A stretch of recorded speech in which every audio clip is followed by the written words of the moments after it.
What's up, everybody? It is SC Romero here, back with you with the PPR. So excited to bring it back. I have brought you the fantasy football universe. My guys have allowed me to create this space here and bring the PPR show back. Apologize, I've been gone so for long, but we've been grinding. You can catch some of my work at RPO Football, Fantasy Football Universe. We also have a college football talk show with the O on CFB Nation. Everything is excited.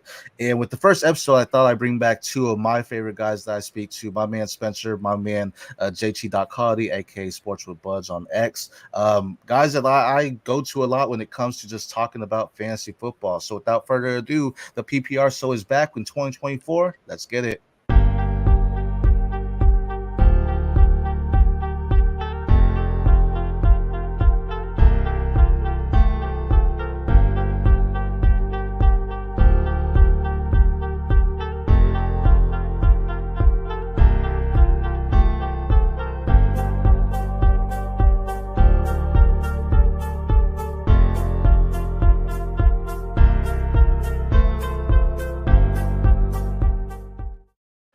What's up, guys? I had to do a 30-second intro, give us time to catch our breath and stuff like that. Intro of myself will be coming out soon, but 30 seconds for the intro right now. Spencer, JT, man, how's it going, guys? It's going great, man. It's going great. Good to be back. Yeah, man. Yes, Best time of the year for football, so I'm excited. yes, yes, sir, yes, sir. As I mentioned, man, we have a group text message going on, just us two, and we talk about it all the time of the things that we're doing. I'm always excited to share news with you. We're talking about trades left and right. Spencer, I think over the past week, I've sent you like 30 trades for the 106 with JT. It's the league I'm talking about with you. So, I'm excited to talk some football with you today. We're just going over the free agent market and what's going on right now. A lot of big things have happened, so let's do some housekeeping right now on some things that have happened so far with some potential free agents signing some new deals. We got Mitch Trubisky signed with Buffalo. And as I go through these, just stop me if there's anyone that y'all want to talk about right now. Not big, good backup. Josh Allen needs that. So, good backup. Mike Evans re-signed Tampa Bay for 2 years. I think that's huge. Congrats to him, man. I think Mike Evans consistently is slept on, right? Because he's getting older each year. Has not had a season less than 1,000 yards since he's been in the NFL. Just a phenomenal guy. I know there's a poll on X recently if he was a Hall of Famer, and I think he is. Y'all think he's a Hall of Famer? I don't see how he can't be a Hall of Famer. I mean, you put up the numbers that he does so consistently throughout the years. They don't make him like Mike Evans. Agreed. Yep. I'm a little biased towards Evans because he's been one of my favorite players in the league since he came in. Very happy for him, being able to stay in Tampa, finish out his career there, it looks like. I mean, the big one, obviously, today's, ball that dropped, he gets his quarterback back. So, they get to keep building on that chemistry, which, I'm looking forward to there. Speaking of that, let's just drop to that big news there. I mean, Baker signed a 3-year, $100 million deal with $50 million guaranteed, I do believe. I was talking to, Spencer in the green room and someone else in the green room earlier. That's huge because in the quarterback market, it seems when a good quarterback goes to the market that all of a sudden they're just what's the word I'm looking for? They're a $200 million contract, $190 million contract quarterback. And that's not, I mean, we have a thing here. He got the bag, right? That's huge. And what does that mean to you and your fantasy teams knowing Baker and Mike Evans are there? Does that make you happy for Mike Evans, or does that make you like, okay, now that Baker has signed, it is a good idea for me to try to sell him right now? Spencer, what are your thoughts on that? I think this would be a good time to sell Baker if you have him because his value is probably the highest it's going to be. But I'm also not out on Baker. I think he's going to keep doing what he did. It's a good contract for the team because it keeps it under the A&B, unlike some other teams who pay their mediocre quarterbacks a lot of money. No, but it's a good contract. It keeps him safe for at least another year or two. He gets all the weapons around him. I think that 3-year window is exactly what you're looking for Baker. Keeps him with Evans and Godwin for about the same amount of time, that 2 years. Right. Contender I'm buying. If I kind of have him on a roster, I bought him low after last year and he outperformed, I'd sell him. He's in a good spot, though. JT, what would you give for Baker? What are you trying to sell him for after this news breaks? Man, that's tough. Honestly, I mean, I look at Baker as a hold, I mean, I think he's a solid QB3 in Dynasty right now, going forward. I mean, just looking at his numbers, last season, I think he's typically like this, but he got hot in December. He had a 3-game streak to close out the year, 8 touchdowns, 2 picks, averaging 320 yards a game. You could see the chemistry was where it needed to be. Going into year 2 with Evans and Godwin, Palmer should take a step forward. Cade Otton should take a step forward. I like the Bucs offense. Rashad White looks great. Yeah. Baker's in a good spot, man. I would hold personally. No, that's fair. And I think, we talk about like Geno Smith a few years ago. He was in his contract year, right? And he went out there and balled, got his contract. Baker was doing the same thing. He was just on that 1-year deal, was like, hey, are you our guy or not? This is a heavy draft class where there's tons of quarterbacks we can go for. And I think he proved himself, no, I'm the guy, and he's only 28. So you talk about youth in Dynasty, he's a youthful quarterback. Quarterbacks, we see Aaron Rodgers still in the league and he's 40, right? Not that Baker Mayfield is anything near that, but he's a youthful quarterback. So the fact that the Bucs signed him for 3 years, as Spencer is referencing to, he's safe. He has good options. Mike Evans, is a legitimate guy. Chris Godwin, when he's healthy, is legitimate. Trey Palmer's fast. A great offense, and it's exciting to see that, especially with the criticism he got when he was going down in like Cleveland and stuff like that, where he's now actually like, no, I actually have a contract again and people believe in me. So you love to see that when the quarterback revamps himself there. Moving on, T. Higgins got the franchise tag. Michael Pittman also got the franchise tag. Any of those surprise you? The only one that surprised T. Higgins surprised me a little bit. I thought they might tag Jonah instead, keep that left tackle, but he wasn't that good last year, so keeping T makes a little bit of sense. I think the big thing about this is that it really kind of hurt the wide receiver free agent market, but will help out some of those other guys we're going to talk later, I think, in getting their money. Well, you do anything on that? And I mean, I loved the Colts franchising Pittman. I think it was smart to bring him back. AR coming into year 2, it's going to be really good for him to have a real number 1 out there, along with Josh Downs and, the other weapons they have in tow. So I really like that move as far as to continue the growth of your, young franchise quarterback. So this is, we're going to be talking about free agencies, but I've been seeing rumors that Brock Bowers, that he was before the combine, people were saying, okay, he's a top 5, top 6 pick in the NFL draft. Now I'm seeing him drop all the way to, I think, 15 is what the Colts have. Does that change Pittman's value if Bowers are there, or does it help him? What do you think there, Doc? Oh, somewhat. I mean, I think, honestly, it's going to help Pittman, to be honest. I think, because it's really just Pittman and Downs. They've had a bunch of middle-of-the-road, high athletic profile, young tight ends, but they haven't had anybody really break through consistently. So, I mean, I'm not mad at the idea of drafting Bowers. I think that only speeds up the progression of Anthony Richardson. You're giving him another, quick hitting weapon, a guy that doesn't need to get down the field. You can get the ball into his hands at the line of scrimmage and just let him work. It's a good fit there. And then Spencer, over at the FFU, we're doing mock drafts like at least once a week, and the rookies have been a consistent one where we're always going. The top 6 are pretty universal, where it's always going. We have 3 quarterbacks: Caleb Daniels, May. We have Marvin Harrison Jr., Malik Neighbors, and then the 6-7 has switched between Romo Dunze and Bowers. Are you out on Bowers if he does go to the Colts, or are you actually taking him still at 6 or 7? I think I wouldn't be out on Bowers. I think I'd still take him at 7, but that offense is crowded. I know JT out here disrespecting Alec Pierce a little bit, but no, I mean, they have a lot of weapons. Richardson, he showed he could pass last year, but I think he's not going to be a high volume passer no matter what in the NFL. I think the efficiency was great to see, but they're going to play it safe with him. I think it limits Bowers' ceiling, especially with a guy like Pittman, especially year 1. But we don't need a tight end year 1. There are some other good tight ends in this class, though, and I could see maybe pivoting to Trey Benson or one of the other great wide receivers in this class over Bowers, and him kind of slipping in the draft.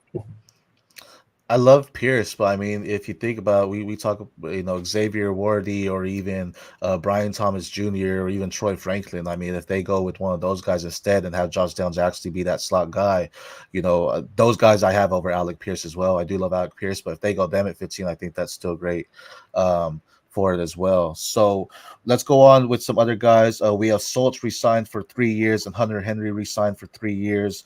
Nothing big there. I think the Houston Texans got something really good there with Schultz. I think that's a nice tight end. I was on one of the rookie mocks with FFU and, talked about Jared Wiley, or actually it was our rookie sneak peek about Jared Wiley. And I said he goes to Houston even after they re-signed Schultz, just because I don't see Jared Wiley as a legitimate go in right away and start the position at tight end. But with Dalton Schultz there, it's a good teacher to have and something that can help him grow as well. Because I love Jared Wiley. I think he's a phenomenal athlete, but I don't think he's going to go in there and just ball out right away. I think he does need a little bit of mentoring there, and that would be great.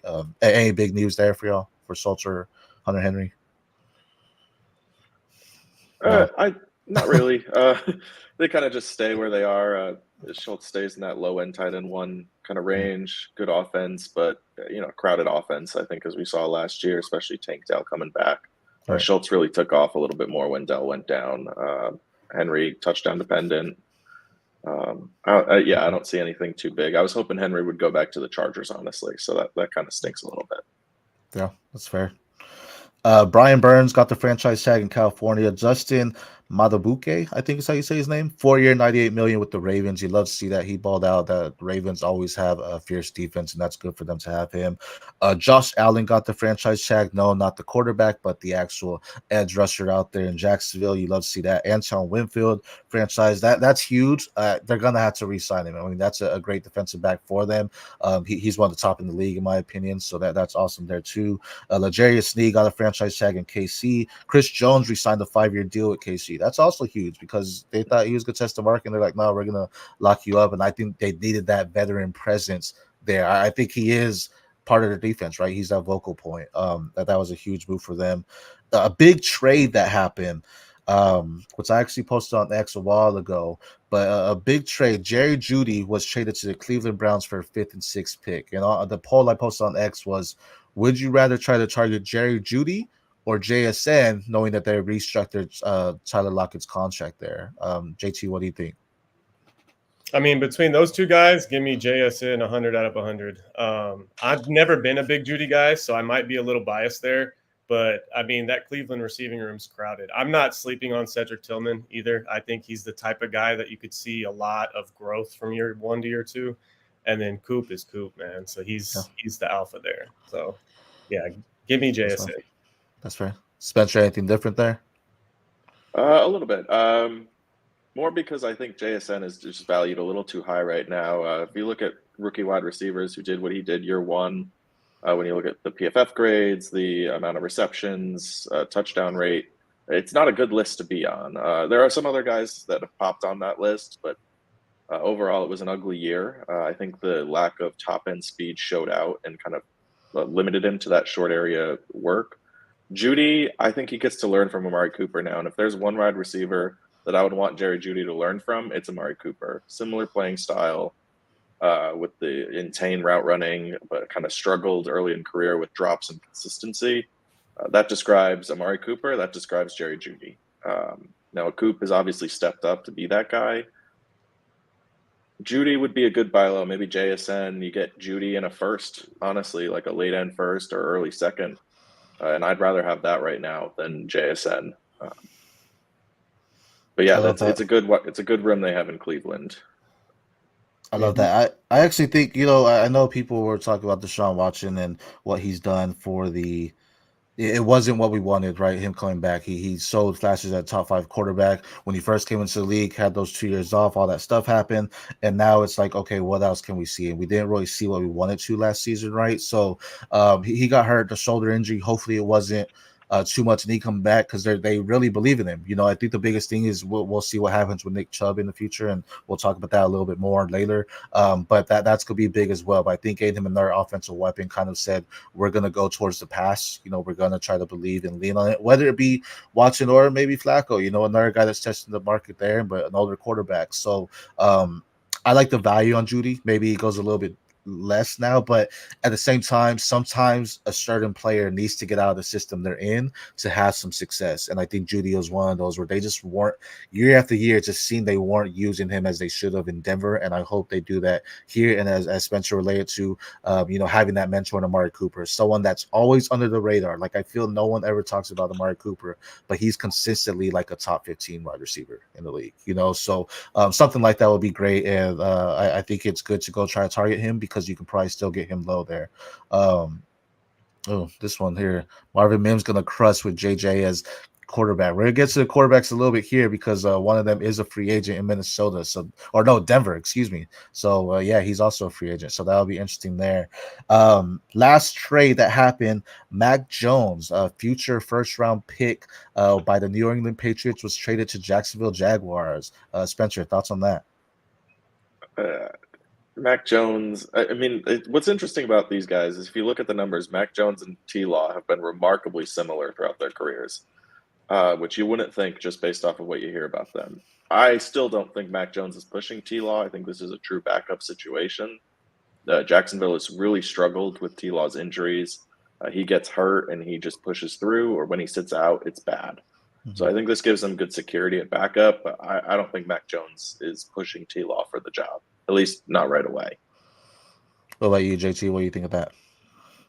I mean, I like it as a, similar to, and it's funny, but similar to the Cowboys picking up Trey Lance last year. You're getting a quarterback who's basically done nothing. I don't mean to write off Mac's rookie season, but I mean, he's looked really bad the last 2 years. He needs to sit. Maybe in a year or two he gets, signed somewhere else as a, compete in camp type starter, but he belongs in the backup role. So good signing. Is he, both of y'all, said the same thing where, he's not necessarily pushing T-Law, but are you buying Mac Jones then for, let's say, a late third or fourth round pick in your rookie drafts right now? That's tough. I personally would keep the draft pick just because I'd rather take a shot on, a running back or a wide receiver in that range than a guy that I personally look at as a career backup. But I get why people would pay that. I think that's a fair value for him. Okay. Yeah, I think the fourth, probably not the third. Okay. Again, quibbling over small differences there that don't necessarily matter, but yeah, I see it again, as JT said, maybe a 2-year window. You're hoping that he gets the job again, or T-Law gets hurt. Maybe he spikes up a little bit. But I think he can be a buy simply because if T-Law gets hurt, this is going to be the best offense that Mac Jones has been a part of as far as weapons. You have Christian Kirk, you have ETN, you have Bigsby, they have Zay Jones. Will Calvin really resign, or will he go somewhere later? But I think this is a good one. Evan Ingram, a good solid offense that he's in that we haven't seen him be a part in. So not saying he's going to start. I don't think he's pushing T-Law out of the starting job, but sometimes in Dynasty, it's smart to target those backups at low value for those plug-in plays or for when that value comes if that quarterback gets injured. And you can pay close to nothing to acquire him because people are going to be out on him now. They're like, there's no way he's getting the job over T-Law, right? So this is very possible for him to do that. That's not really housekeeping. Those are the big news that has happened in free agency so far, people that were supposed to test the free agent market. But now let's get into our top 2024 quarterbacks that are free agents and where we think they might go. Starting with Kirk Cousins. Kirk Cousins is with the Minnesota Vikings towards ACL this past season. He's apparently on the move. People really think he's going to Atlanta. I personally think he's going to re-sign with the Minnesota Vikings. I think they just know what they have there, and I don't think they are in a rebuild. I mean, you can say they're in a rebuild contention, but at the same time, I feel they're so close with Cousins that they're not just going to just throw all that away and start fresh and go after a rookie quarterback, so to say. They have weapons, though. So, I mean, if anyone goes there, J.J. McCarthy at 11, Justin Jefferson, Jordan Addison, T.J. Hawkinson, they'll need a running back, but they have the people there. But I do think Kirk Cousins re-signs with Minnesota Vikings when it's all said and done. Spencer, I know you said ATO. What are your thoughts on that? Yeah, I think it makes sense that he would want to go back to Minnesota, but I think that Minnesota sounds like they want to move to the next stage of their franchise. I think a lot of that has to do with Justin Jefferson's about to reset the wide receiver market. I don't think they'll be able to afford a guy like Kirk, even on a 1-year type of deal. But Atlanta is in a position where I think they're desperate for that veteran presence at quarterback. It's been a rough few years since Matt Ryan left. Ritter, I know that's your boy, but he doesn't seem to be cutting it down there. A sad story. Yeah, it is sad. He just he turned the ball over while we're talking about him right now. So I think Kirk provides just a little more stability. He kind of can take a little bit of time to get ready.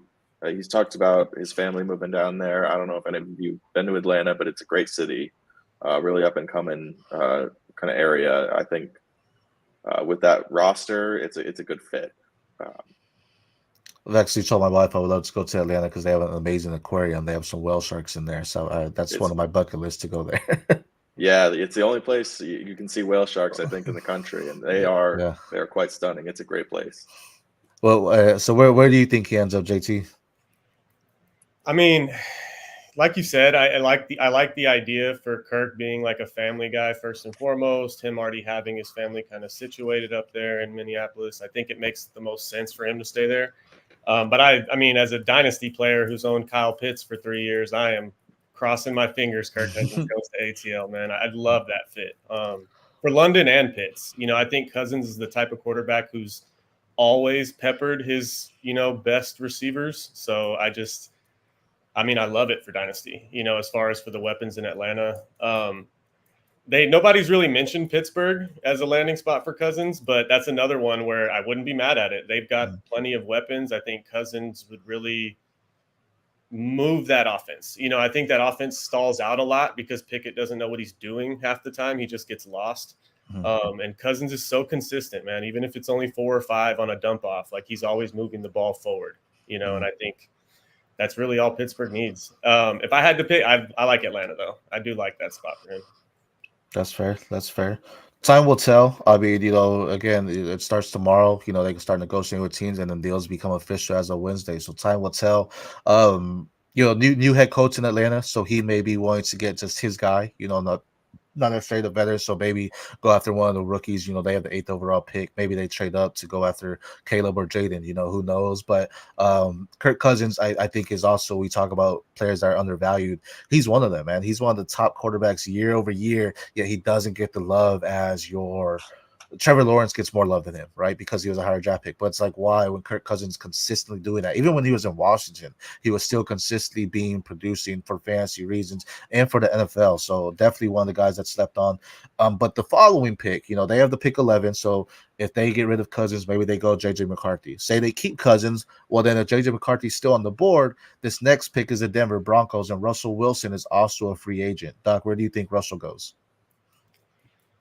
This is a weird one because I feel like Russ might end up being one of those guys where if he's not taking, not necessarily veteran minimum, but a lower market deal, I think he's going to end up being a backup or jobless, to start the year. Personally, it seems like Denver is very adamant about, Peyton getting his guy. So I think they're going to go through the draft or, Stidham. And Minnesota, same thing. Like, I see them moving up. KOC is one of the best offensive minds in the league, man. I think he's ready to get a young guy that he can kind of mold, So I think Russ might be a backup or jobless, to be honest. What are your thoughts, Spencer, on Russell Wilson? So I think he is a sneaky spot he could go is the Raiders. They're kind of in a weird spot draft pick wise. I think Davante Adams has expressed a lot of frustration with, who's at quarterback, getting some consistency. I think that Russ can be that veteran presence, can kind of help smooth out things with Davante, be low cost. They can still get a guy in the draft. But one thing that I did hear was a lot of kind of talk about his partnership with the Steelers org. I believe one of their biggest sponsors, he's a partial owner of that company. So there's a lot of like that behind the scenes stuff. Maybe he goes to Pittsburgh, but I think the next guy we're going to talk about is much more likely to go there. I have Pittsburgh as the option for him. Tomlin, doesn't lose games. He's consistently just a winning coach. And I mean, he gets the recognition, but at the same time, he doesn't. Like, he needs to be talked about, like, as in the Bill Belichick type of coaches, in my opinion. He's just a winner.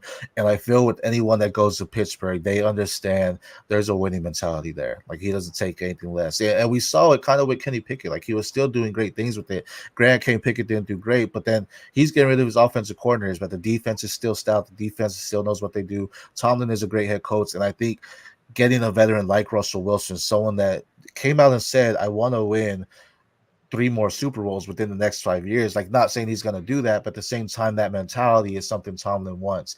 And having a guy like George Pickens, having someone like Pat Freiermuth, having Najee Harris, having some good depth. Yeah, they're younger, but they also need that. He already did the rookie deal, right? He got Kenny Pickett, it didn't work out. So now I think he's going to try to do what he can to get the veteran, someone that he can just plug and play into the system, that understands football and can just get the job done regardless of what's happening. They still need to address the offensive line, but I think having something like that will go a long way for them. So I haven't going to Pittsburgh.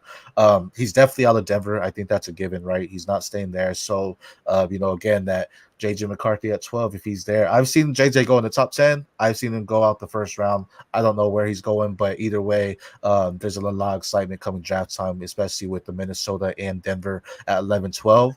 They could be going after a quarterback there, so that'll be exciting to watch. The next guy we're going to talk about quarterbacks is going to be Ryan Tannehill, another guy that had some success. And then we saw them get Will Levis. We saw them get Malik Willis. And it's kind of just been a riding deal, right? Like, we don't know what to really expect with him. Is he the starter? Is he not? He's not in Tennessee. He's one of the free agents. You mentioned just right now, Spencer, someone that you think will go to Pittsburgh. That's Ryan Tannehill. What are your thoughts on that? Yeah, I think reuniting with Arthur Smith is the best thing that Tannehill can do at this point. We saw his best kind of success as a quarterback in a 2-year span when Smith was his OC. I think if he gets back there, obviously no AJ Brown this time, but I think he gets back to Pittsburgh, gets to Pittsburgh, gets back to Arthur Smith, kind of simplifies his game again, just steadies that room. They need a veteran presence. Tannehill is about as steady as they come. I think that high efficiency, low volume kind of usage is something that can really work. They have plenty of weapons over there to kind of help them out. We'll see what happens, but I think it's a good fit, low cost for them, and lets them say Kenny Pickett can be our guy, and then Tannehill can take over after Kenny Pickett isn't their guy, predictably. Good point there. What are your thoughts on Tannehill there, JT? I like the idea of him reuniting with Arthur Smith. That makes a lot of sense. I mean, personally, like, the way I look at Tannehill, he's kind of at that point in his career like Chris Chandler, Brad Johnson, those guys, once they get to 35, 36, career starters. He seems like he's one of those veteran backups at this point. So I like him in, like, a Cleveland, for instance. If they don't re-sign Flacco, I love the fit of Tannehill going there as a D4 backup, but a guy that could easily step in and keep the offense turning. Strong run game, which is very similar to his most successful days in Tennessee. Just turn around, hand the ball to Chubb, hand it to Ford, and get out of the way. I think that's a really good fit if they don't get Flacco back. I also like him in, like I was saying, as a backup, for one of those teams that already has an established starter, whether it be the Chargers, where he just goes to sit behind Herbert, as a safety valve, just in case, or Buffalo already got Trubisky. Yeah, I mean, those would be probably my two favorites in Cleveland, or something like the Chargers as a backup. I actually said New York Giants, and for what you were just saying there, both as a backup reason. I think, and people didn't like that I said I still believe in Daniel Jones, but I do. And I think he had a pretty bad offensive line this past year, and it's just he got injured. Has had some neck injuries here and there, and they signed into a major contract. And maybe it's just me that I hate seeing the NFL sign guys to a major contract and then just let them be done after a year. It's like, bro, you gotta commit. Like, you gotta at least half of the contract, right? And he signed a 4-year deal, so give him one more season, assuming he's medically cleared. If he's not cleared, obviously don't give it to him. But if he is, give him one more season, let him do his thing, but at the same time, have that safety net. DeVito played great, but let's be real. I think Tannehill is just a better option, at least to, like you just mentioned, JT, keep the ball moving.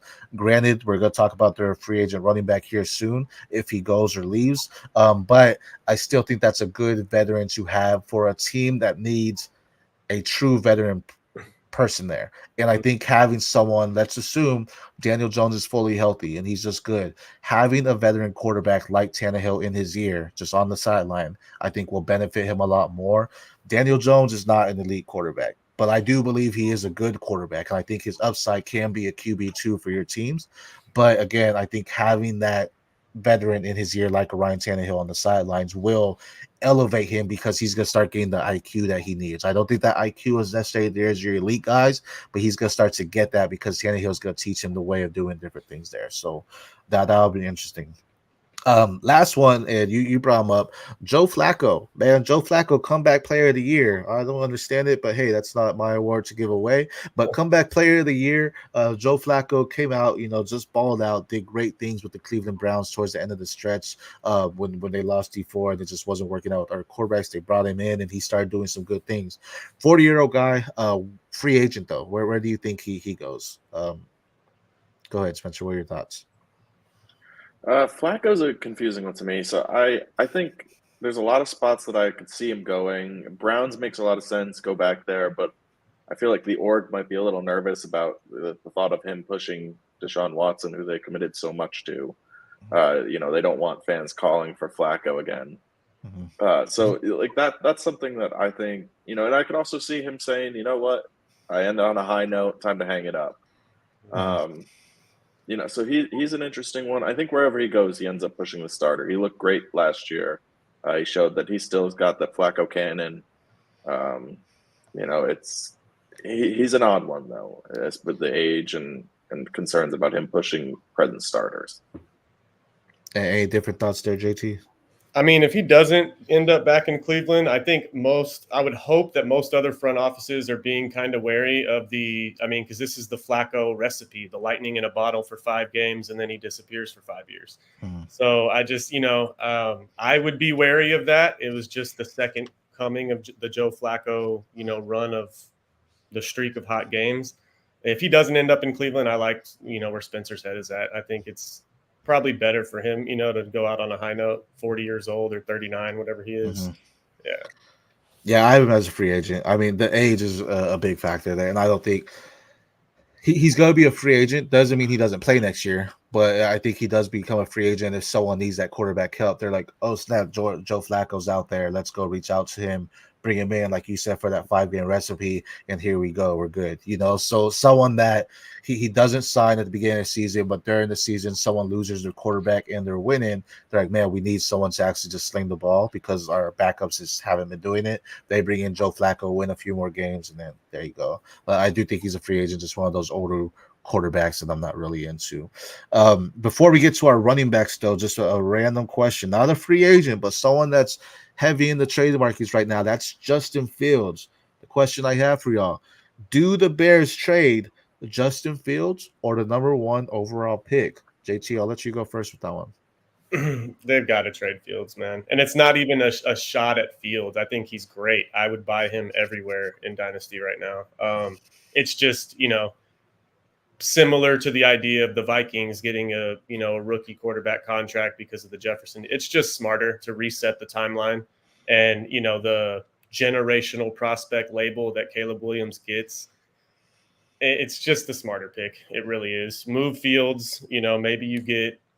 It's shocking to me that the people can't even get you can't get a late first for him right now as being a Bears fan, but it's the right move. You got to move on and reset the clock there with Caleb Williams. Spencer, any different thoughts there? Yeah, if you had asked me a week ago, I think I would have been in lockstep right there. But as it keeps moving, I'm starting to get a little bit wary of that idea. I think they might keep him. I don't know if they take a quarterback still. But it looks like the value is going in the late 3rd round. Teams are, I think, kind of figuring out that there's not a lot of competition, so the price just keeps falling and falling.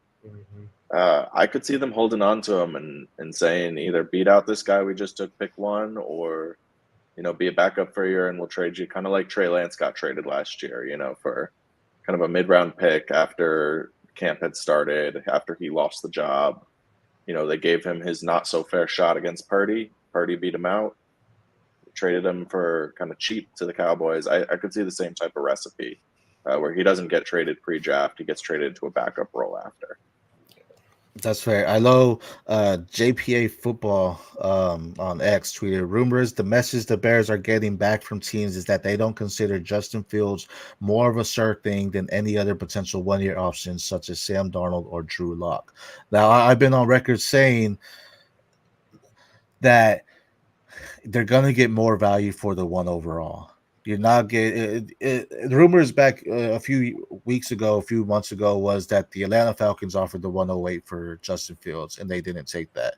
I would have smashed that if you had the 101. I think you have to do that, right? Like, why not? Because now we just saw a wide receiver go for a fifth and six. Where I don't know what Mac Jones is getting traded for, but I know it's not a first, right? So you're not getting that value back. And Justin Fields, as you mentioned, JT, is a great quarterback. I think he didn't have the help on the offensive line. He was getting rushed a lot, and that affected his game.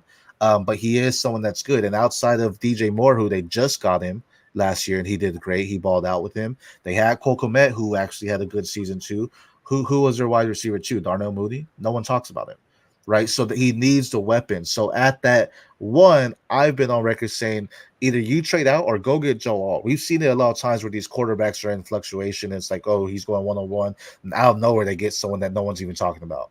Right, so get a sure thing in the tackle that you need, someone to protect him, and then you still have a pick at 9, I believe. Go out there and get Romo Dunze, right? Get a wide receiver, or trade that 101. You can get 2 firsts for him, so you can probably trade back to the New England Patriots at 3 and still get a first in 2025 for them to move up 2 spots to get their guy at quarterback, guarantee it, right? So get that value. Justin Fields. Am I saying Caleb Williams is worse than Justin Fields? No. Am I saying Justin Fields is better than him? No. But I think value wise, if you're thinking about it, trading that one overall will get you more in return. And you can still get someone like a JJ McCarthy if you really want to compete, as Spencer was saying, compete with him too. Or just keep Justin Fields and say, hey, you're our guy, man. We believe in you, and we're going to make sure we build around you. I think they should trade the 101. Will they? No, probably not, because quarterbacks are overrated when it comes to just drafting them. Like it's like if you get a generational quarterback, you have to go after him, sure. But we've also seen them flop time and time again too, right? So we're talking about T Law, right? What's happening with T Law? Like it is somewhat concerning. They're going after Mac Jones, who was also drafted in the first round and got him, But it'll be interesting. I think that's going to be the biggest thing to watch this offseason right now is, what the Bears do with Justin Fields and the 101. But let's get into some free agent running backs there. Top one of the hour is the immortal one, the king, Derrick Henry. Time and time again, we're talking about, oh, he's 30 years old and he's not doing it again. And guess what? He continues to do it. This guy's a beast. I need to know what he's doing from a nutritional standpoint because he is not aging. He is a monster. This guy can lift the world with his pinky. I mean, honestly, he's that strong, right? So, what are your thoughts, JT? I know you're a Derrick Henry guy. So, what are your thoughts on the king? Where does he go? I mean, I feel like the entire dynasty community is like hoping he lands in Baltimore or Dallas. I think those are ideal landing spots where he's sliding into a run first. I mean, Dallas is a pass first offense now, but they want to run the ball, and I think getting a Henry immediately makes them a balanced offense again. Those are the two ideal landing spots. He did just buy a house in Dallas, so people are reading the tea leaves saying that he's, talking to that front office, but either one of those spots would be awesome. Hey, if I had NFL money, though, I'd be buying houses everywhere and making them Right. Airbnbs too. So I'm not blaming him. Spencer, what do you think? So I do have Baltimore as kind of the place I think he goes. It just makes sense. Baltimore's been searching for that guy in the backfield, and they've been able to be really successful without that guy. You don't get more that guy than Derrick Henry. So I think it makes sense. A couple of sneaky spots. I think the Patriots are potentially an option. Zeke is out. Ramondre has been struggling with injuries, kind of that bigger guy that they like to run through. They love their veteran guys. I could see New England kind of sneaking in there out of nowhere and grabbing him. But Baltimore, I think, is the most likely option. I have Dallas. I mean, really on the money for what you said for Baltimore and what you said for Dallas, just a run team. And New England's nice, but I also think at his age, he needs to go to a competitor, right? He needs to go somewhere that is guaranteed he's going to win some games and have a chance at the Super Bowl, right? He needs that. Regardless, I think he could be argued as a Hall of Famer. People are gonna knock him because he doesn't have a championship ring, right? But I mean, he's again immortal. If you're talking about some of the best pure runners in the league ever, Derrick Henry's in the conversation. And just off the top, maybe because we're just talking about him, but I think he could be a top 5 contender just on what he's done consistently. And it's not like he's a dual threat running back. He's not catching the ball and doing things like that. He's just running down your throats. Like, he's just a solid, give me the ball, I am busting through you, nothing's happening.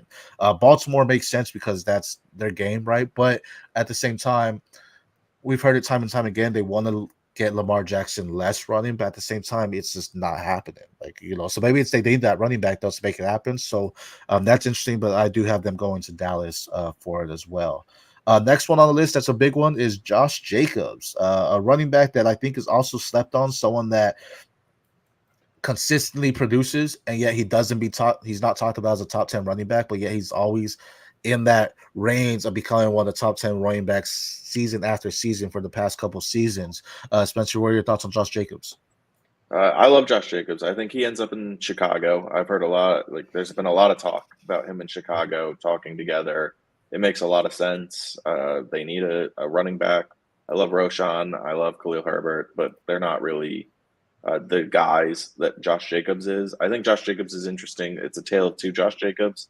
You have last year, which was kind of consistent with the year before, the year that he absolutely went off, where he gets hurt. He kind of struggles between a mediocre line, has big games. Most of the time he's struggling, but still ends up producing. I think he still had like 240 carries. He's just a beast. But we're talking about 2 years ago, he's the best running back in the league, and it's not really even close. So I think that's what the upside of Jacobs is. If he can get into a slightly better offense, get behind a more consistent line than what they did in Vegas, where I think last year, they cut their entire offensive line in the preseason. It was something crazy like that. I think that you get him behind that Chicago line. I actually like their line. He can pop off, but I like him. JT, what are your thoughts on Jacobs? I mean, yeah, again, reading the tea leaves, I have seen that mentioned a lot. There's a lot of where there's smoke, there's fire with him to Chicago. So if we're going off of, say, Henry lands in Dallas, I actually love Jacobs in Baltimore. I think he just, the attitude, the way he just is a Raven. I feel like he just fits the culture. And he's honestly one of the better receiving backs too. I don't think he gets enough credit for him as a receiver. So I think he kind of does everything what Baltimore wants. He's the dump off for Lamar. He's the power back who's going to carry it 200 plus times. He just, obviously the money would have to line up, but it feels like a match made in heaven if Jacobs ended up in Baltimore. I was just looking at his stats just on his receiving stuff. In 2021 and 2022, 54 and 53 receptions. This past year, he missed 4 games, but still had 37 receptions. So, yeah, definitely slept on as a receiving back. I haven't gone to Chicago as well. I've just heard rumors that they had mutual interest, I was watching the interview and they were just saying, yeah, Josh Jacobs has actually said I have mutual interest in Chicago as well. But I've also heard he wants to stay in Las Vegas as well. I think he is a slept-on back, and I actually traded my 110 for him in that BRB league of record of ours, JT there. It's hard when you trade for the running backs and trade a first, especially with the running back market. We don't know how they're going to be viewed this past. A lot of the guys didn't trust the free agency market last year because it was just poor value, right? But I don't think that's going to be happening every year, just because you're seeing them taking better care of themselves, and we're seeing them stay healthy and whatnot. So I did trade that 110 for him. I like Josh Jacobs. I think he's a great runner, and to me that was a buy low because I felt the year before I couldn't get when he was a top 3 back, but this year it's a little bit less there for him. Another running back that we're going to talk about here is going to be Joe Mixon, another running back that all these running backs seem to be slept on except the king, because I feel Joe Mixon, another one, you don't talk about him, but yet he's consistently in that top 10, top 15 running back range. He just knows what to do. What are y'all's thoughts on him? JT, you go first. Mixon's the tricky one for me. I really, the thing is like, I want to say that he's going to end up back in Cincy at a discount because it's the only thing that really makes sense. I can't find a good landing spot for him that actually, logically makes Buffalo. I'm like, I don't like that spot for him. I just, Mixon's a tough one for me, man. I want to say Chase Brown season, but I feel like he ends up back in Cincy on a cheaper deal. That's fair. I like that. Yeah, I want to say Chase Brown season 2, but I mean Mixon again. He's been him, so I would see why they would bring him back. Spencer, what do you think about Joe Mixon? I agree. Joe Mixon is a tough one. I said Carolina because I think that the Miles Sanders experience just wasn't very good, and they need offense bad. But I don't feel strongly about it. I could see him going to the Giants when Saquon, unfortunately, inevitably leaves. I could see him going back to Cincy. I could see him just about anywhere, honestly. I think he's going to struggle to find a job. I think that teams are going to be a little concerned about the character issues. It's come up, I want to say, 3 separate off seasons in his career, including the draft cycle, where he just has a bunch of off-field concerns that seem to come up. He's always been good, but not great. Outside of he always has one game a year where he turns into prime AP. But outside of that, he's good at everything, bad at nothing. I think he struggles a little bit to find a job, but given the draft class and how good this running back free agent class is, he'll find a job somewhere for a decent amount of money, maybe a 1-year deal, kind of prove it. Yeah, we've been talking about these free agents for a while now, and they're coming up. And I actually had the Titans assuming they get rid of Derrick Henry and he goes there. I know everyone's on Tyjae Spears, but again, just that veteran back, I think, just helps some presence. And another guy that slept on in the receiving game. You don't talk about his receiving. Past 3 years, 52, 60, 42 receptions, all for over 300 yards. I think he's a great, solid receiver as well. But at the same time, man, we've seen some guys, you talk about Leonard Fournette, where I thought he still has some juice in him, yet he got left behind. Mixon can be that guy this year where he's just the odd man out, and that's unfortunate because he's still 27. I think he could have 1-2 years in there. And it's hard because we see a guy like Derrick Henry who's 30, 31, about to be something like that, who's just consistently pounding the rock and getting the yardage. So you want to believe, okay, these running backs have some longevity, but Derrick Henry's a unicorn. Not everyone's built like him, right? So this could be the year where we just see the downfall, right? Where it's just not happening anymore. Yet he was still a top 5 running back, top 6 in full PPR last season. So it's very hard, but one thing that happens, we could be high on him in the fantasy community, but that doesn't mean the NFL sees him the same way.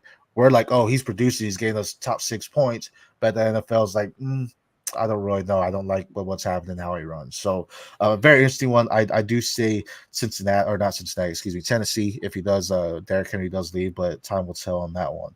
The interesting one that can never be an odd man out is Tony Pollard. A lot of guys thought he was going to be the man in Dallas, and I mean he was, but they wanted more. They thought like, oh, he had a top 7 season the year before with Zeke there. This past year had a top 15 season, so he actually digressed a little bit. Spencer, what are your thoughts on Tony Pollard?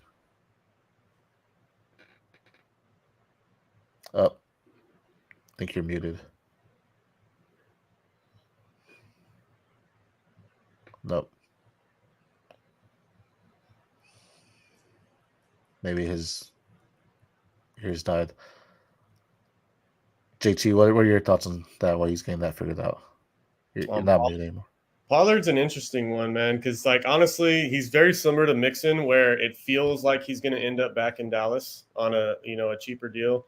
If he doesn't go back to Dallas, the place that I think is kind of sneaky would be the Giants, and that's the NFC East tends to do that. They sign each other's players in free agency often. So I could see the Giants, going after Pollard, obviously after Saquon signs somewhere else. Pollard's going to be a lot cheaper than him. So I could see that as a stopgap type of guy. Yeah, right. You should be good now. Should be good now? Perfect. Yes, sorry for that. I don't know what happened with that. I think he goes back to Dallas, but I could see him going kind of anywhere in the NFC as well. He definitely is an odd man out. I like him a lot. He's a good player. He just can't have the workload he had last year. It was a fun experiment. Didn't work out. So kind of in a nice 1B, 1A role, I think would be good for him. Yeah. That's fair. I have him to the Ravens. I know we talked about Baltimore going Derrick Henry and stuff, but I don't – as much as like they want to say they want to get the rock away from Lamar Jackson, right, and get a good running game, I don't think Pollard necessarily takes it fully away from him, but he's a good complement to Lamar. You don't want to take it away from Lamar because he's a playmaker. When the ball's in his hands, he's making plays, right? So you're not just going to eliminate the run game from him at all. But I think having a guy like Tony Pollard, someone that can be trustworthy and has some durability, I love J.K. Dobbins, but I'm off the J.K. Dobbins train, unfortunately. Just those injuries have packed up, and I just don't think he has it. And that's just sad because he's going to be one of those what-if players. But Pollard comes in, I think fills that role, is a solid running back, can get between the tackles, can go outside as well. I think Baltimore would benefit from him, and I think he'll be less than what one of your veterans like Josh Jacobs or Derrick Henry may be asking for. And he's a lot younger too. So I have him going to Baltimore. I like the idea of him going back to Dallas. If they don't test another free agent, I think that's the way they go. But I think him going to possible Baltimore is a thing there. Another running back that we're going to, one guy that I feel is, again, like all these guys are older and they're kind of slept on, but this is actually one of the best running back classes in free agency that we've seen. And this one's going to be Austin Eckler, the Chargers running back. If Christian McCaffrey didn't exist, we'd probably say Austin Eckler is one of the best receiving backs in the league. But Christian McCaffrey, unfortunately, is in the NFL and he does exist. He's a real person. He's the best receiving back. But Austin Eckler has shown flashes like that. But I feel people are out on him. And, the Chargers said he's going to test free agency. They didn't re-sign him again. And what are your thoughts on that one, JT?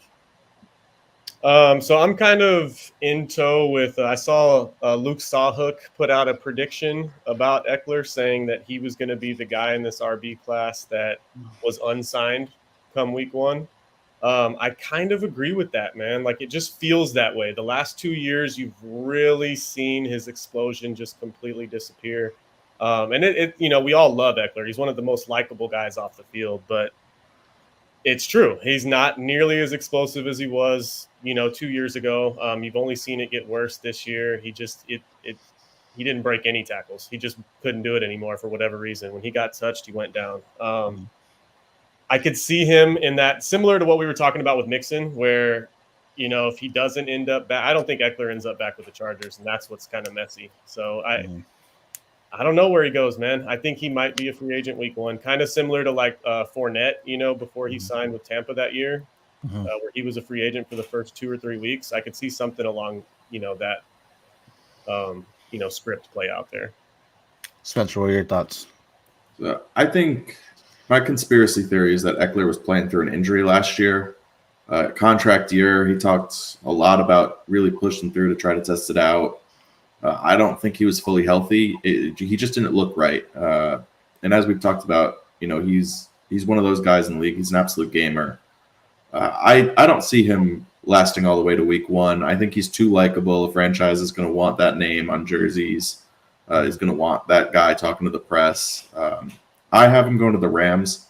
I think him and Stafford could be a good, little pass catching back. He can kind of work behind Kyron. They can keep that undersized offense going. But I could see him also any of the top 3 teams, kind of a good safety blanket for the new quarterback. A guy that can help kind of get them through the way that Herbert was when he came in. But I do agree it's a tough one. He doesn't have a clear fit. I've heard rumors of him at KC. I don't necessarily see that. I think Pacheco just did hell of a season last year where they're not necessarily going to go after that type of running back for him. Good change of pace, though, I guess, right, for Pacheco. He's just a gritty running back. I have him going to the Eagles. I think that's someone that struggled with the running game a lot, and he can definitely benefit because he's a pass-catching back, someone that's fast as well. He may have missed that step there, but, again, the offense didn't really call for that. The offense was supposed to be something explosive. We've been high on Justin Herbert for some time, and it was like, oh, this was the year it was going to be an explosive offense, and it wasn't. I don't think that was on Eckler. I think that was just on the coaching. They just didn't have the right scheme fit to make it that type of offense. We just didn't see that same explosive like we did a year ago when he had 107 receptions. He took a major dip with 51 receptions this past season, but I think going somewhere like the Eagles that have good wide receivers, need a running back, he can go out there and be a benefit to Jalen Hurts. And plus, with Jalen Hurts there, you're going to be running a lot of options, and he's not going to necessarily need the full workload there. But the idea of him being one of the odd guys out again because he has, struggled with some injuries here and there, and we have seen a little bit loss of step.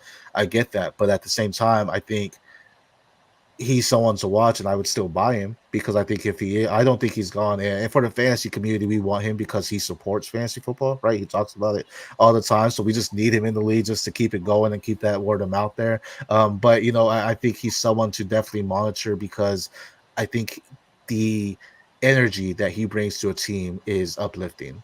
And I think for any team that may be struggling in the locker room, you want a guy like Austin Eckler in there to just be good things for it. So, I mean, we've talked about some solid running backs, and like I said, this is the best running back class in free agency in a while, but probably the best running back in this class is Saquon Barkley. One of the guys that was highly scouted coming out when he was drafted, had some injuries, and then he just came back and boom. We talked about Daniel Jones earlier, and that I believe he's good. Well, honestly, he is good because he has a running back like Saquon Barkley on his side. Hearing rumors that the Chargers and Ravens are contenders to acquiring Saquon Barkley. A little while ago, though, we were also hearing Houston Texans. Spencer, I'll let you go. What are your thoughts on Saquon Barkley? My thoughts on Saquon Barkley are that I'm sad. No, I don't think he's coming back to the Giants. I think the Texans make the most sense. I think there's good cap space. They need a running back. Dameon Pierce just could not adapt to the new scheme they put in last year, but the rest of the offense thrived. So they're not going to change things around, which worked really well for CJ Stroud to accommodate Dameon Pierce. I know the outside sun scheme that they're running doesn't necessarily fit Saquon either, but he's the type of guy that he can make it work. So I think Texans make the most sense, but any team would be thrilled to get him, even just from a leadership and team guy. We're going to miss him in New York. JT, what are your thoughts?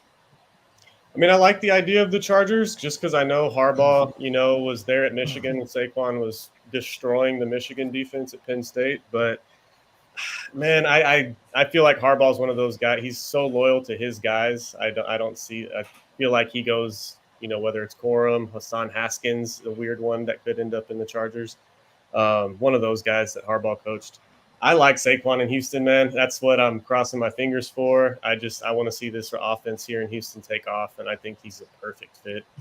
You give CJ that type of explosiveness in the backfield, man, and it just opens up everything in the passing game. So that's what I'm hoping for.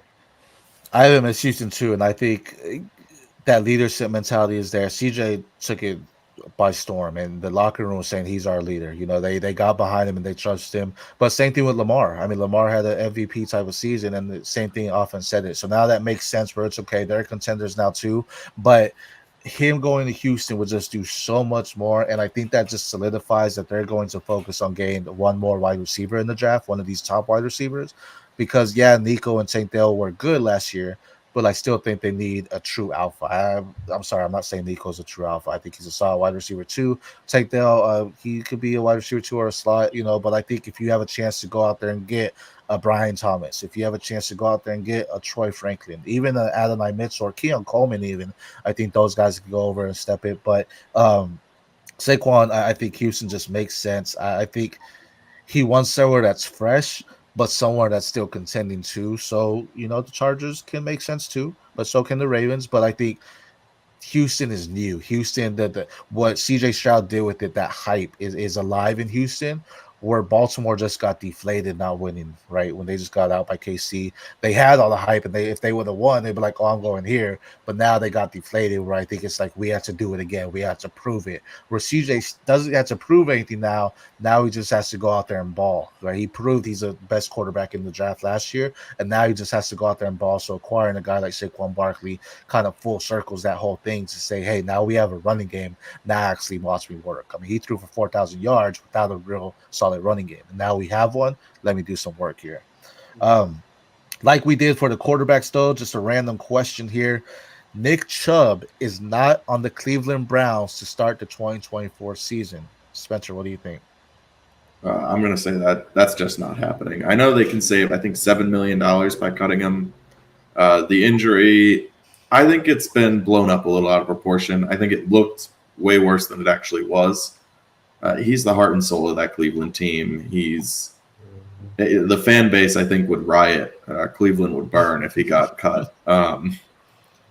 So I think he's got to stay on the team, but I could see ultimately kind of like a hard decision and ultimately cutting him. I hope for everybody involved it doesn't happen. What about you, JT? Yeah, I mean, he has to be a Brown. And not just Stefanski loves him. It's like he treats him like his own son, basically. I think it's too much. It's one of those locker room things. You keep him there because, like Spencer said, he's the heart and soul, man. He's got to be there. The offense just won't go. So does that him staying there? Does that hurt? Are you trying to sell Jerome Ford right now?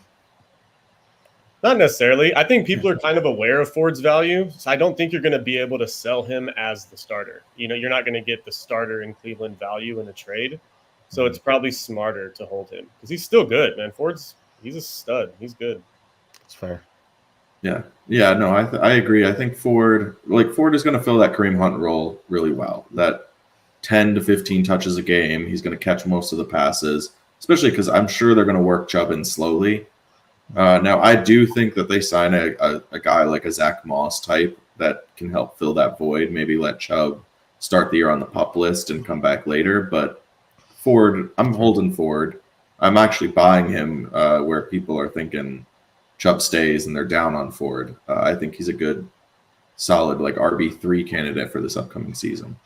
That's fair. What are you paying for Ford if you were to buy him? I think a late second. If I need a running back, I'd even go as high as mid-second. I think he's just as good as any of these running backs in this class. I'm really down on this class. So that's the high end. But, I think I just had a trade where I got Ford for a third, like 304. I'll do that all day. Nice. We have a guy named Chubbs in the BRB. You hear that? I have a third for you, man. Come, let me get Ford. No, that's solid. I could agree with that. I think it depends on what Cleveland's trying to do. I think they're trying to build around Deshaun. Excuse me, I had to sneeze there. But at the same time, I think that injury looked gruesome, man. You hit it on the money. Maybe it looked worse than what it was, but it looked pretty bad. It just looked hard. And being up there in age, I still think he's a solid runner. And, modern day medicine can adjust that quickly. With the way Ford balled out, I don't think they lose. I mean, they're obviously losing a lot cutting Chubbs, but I think if they're trying to save something, it makes sense to cut him now instead of trying to keep him here, another year, and then him come back and not have any value, right? So maybe try to trade him if you can. Trade him during the draft for a team that's looking for a running back, try to move up. But I'm going to say I don't think he's on the Cleveland Browns next season. I think his time is just up. And I still think he's a value, but I just think Cleveland ends up saying, look, man, we're just going another way, and medicals will hopefully not sway them away from getting a deal done. But enough of the running backs there. We got some free agent wide receivers to talk about 2024 class. First being Calvin Ridley, the guy that was out for a little bit, and then he came back. What are your thoughts, JT, on Calvin Ridley? And the Riddler, one of my favorite guys in the league, man. Personally, I would like to see him re-sign with Jacksonville. I think they can build on that. And I think T-Law needs it really bad. He needs Ridley back. Man, if he goes somewhere else, you're looking at places again, say Houston doesn't pay up for Saquon. I don't hate the idea of them signing Calvin Ridley and drafting an O-lineman in the first round. I think Ridley would fit in perfect next to Nico and Tank, in 3 wide sets. So that's one of the places that I love for him. Tennessee's another one that's interesting, just because they need a wide receiver one. Treylon really hasn't worked out there, and I'm not giving up on him, but I think it would be smart for them to get, a veteran like what we were talking about earlier with Coop and Judy, a veteran that can kind of work with Treylon and hopefully develop him, What are your thoughts, Spencer, on Calvin Ridley? I think so. I'd love him to go back to Jacksonville, but I don't think they're going to give up that second-round pick to re-sign him. I think that's just going to bar them from being able to do that. I think he goes to the Bears. I'm looking at the cap space they have. Good guy next to DJ Moore, kind of more of a nuanced route runner, whereas DJ Moore is that bowling ball guy. Can really help. It gives them flexibility at pick 9. I see them picking a wide receiver or Bowers there. Instead, they can go quarterback at 1 and grab a good O-lineman at 9 and kind of build the offense while having Ridley there. Use that cap space to get a true stud for whoever's coming in. That's fair. I like that idea there too. You know, especially you have two veteran wide receivers for a rookie quarterback. That's always a plus because you don't need the quarterback to tell them what to do. They're just gonna make sure they get the job done, and that quarterback's gonna find some success.